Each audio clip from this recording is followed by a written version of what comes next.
Coming, everybody. So this week is actually NFP Awareness Week, and tomorrow is the anniversary of Humanae Vitae, which was a letter from St. Paul VI, and it affirmed Catholic Church's teaching to not use any form of contraception.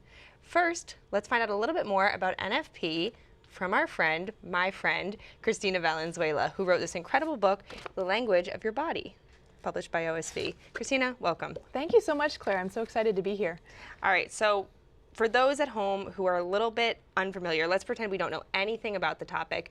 What is NFP?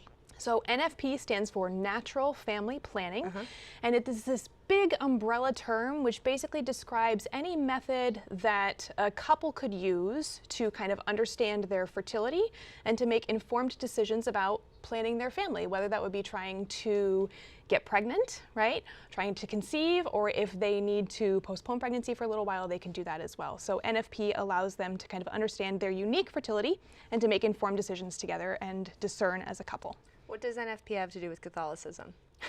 Well, so the church supports NFP as a moral means for couples to be able to plan their families because specifically it's in that term natural, right?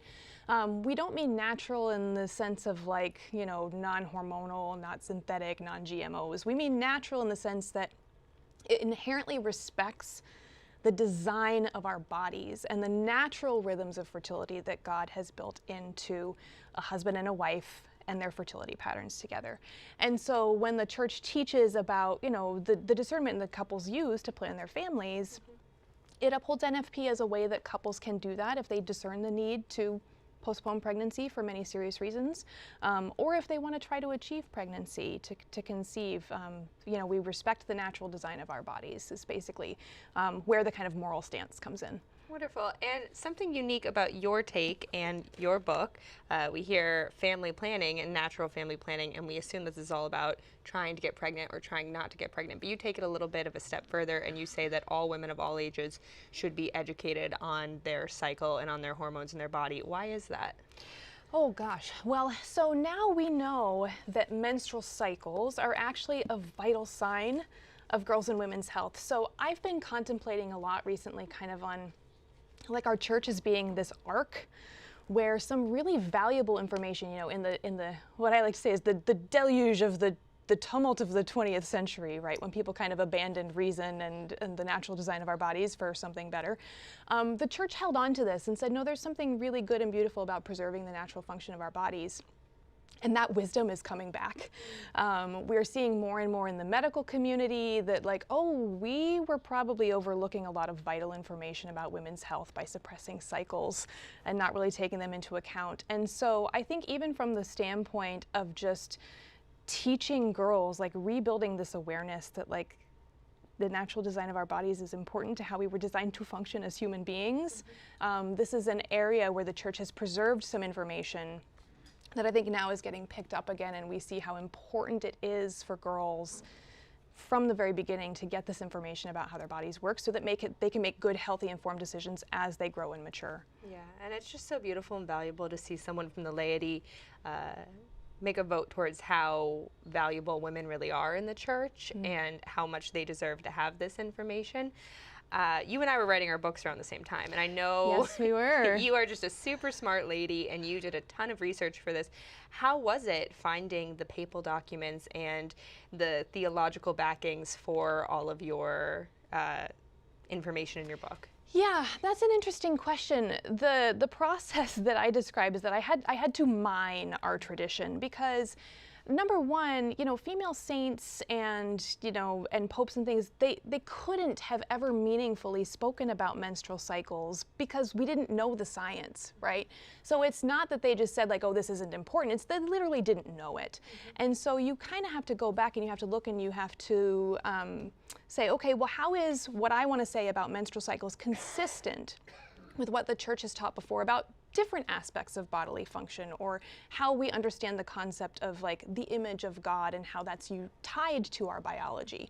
So there was a little bit of just kind of saying like, how do we just kind of take this collective wisdom and apply it in a new way to this field that is really just an emerging area of exploration, both for science and theology, I think. That's wonderful. And we know why women should know this. Why should men know about this? Well, from the standpoint of if you are a man who intends to have a relationship with a woman, this could be incredibly valuable information for you, right? Not just from the standpoint of kind of understanding shared fertility, but from what we understand now about how menstrual cycles impact so many different aspects of our experience as women, right? The ways that we communicate, the ways that, our body responds to certain things. Understanding that and appreciating that about any woman in your life, regardless of whether that's in a marriage relationship, but even friends, your mother, your sister, can be an incredible gift to men as well, because sometimes I think men feel like women are just completely inscrutable, right? Like we have no idea what's going on. And to a certain extent, a little bit of that can be kind of demystified by just understanding kind of the baseline biology that we all go through. I think a lot of people are going to agree with that, and yet they're still going to be so intimidated by the process. Where would you suggest a young woman who just wants to know more about how God made her body to work, or a young couple, where should they start? Can they start with my book? They should start with your book. So this book really, like the first few chapters starts from the very beginning. It's like, let's assume that we don't know anything about the science of the menstrual cycle, and let's just catch you up. Because so many of us did not get this information growing up, and we do need to just like get it out there for people to be able to explore. So the first few chapters just very gently treat that, and then it's kind of a slow kind of exploration through different pathways in the book. If you really wanted to go deep, you could learn to chart your cycles with a natural family planning method, right? And an instructor would be able to kind of walk you through understanding your personal patterns and how this may be impacting you as a couple. But you could just really start with the first couple chapters of this book, get a basic knowledge, and then kind of figure out where you wanted to go from there. Well, I think that's a great idea. I know I've read this book. Monet's read this book. I just gave it to one of our friends the other day, The Language of Your Body. I know a lot of our viewers are going to want to buy this for themselves, or maybe a young woman in their life. Where can they get the book? So this is available through OSV. You can get it from OSV, but basically any online book retailer as well is going to have it. Okay, awesome. Christiana Valenzuela, author of The Language of Your Body. Thank you so much for being with us today. Thank you for having me. Now let's go to Kevin Nelson.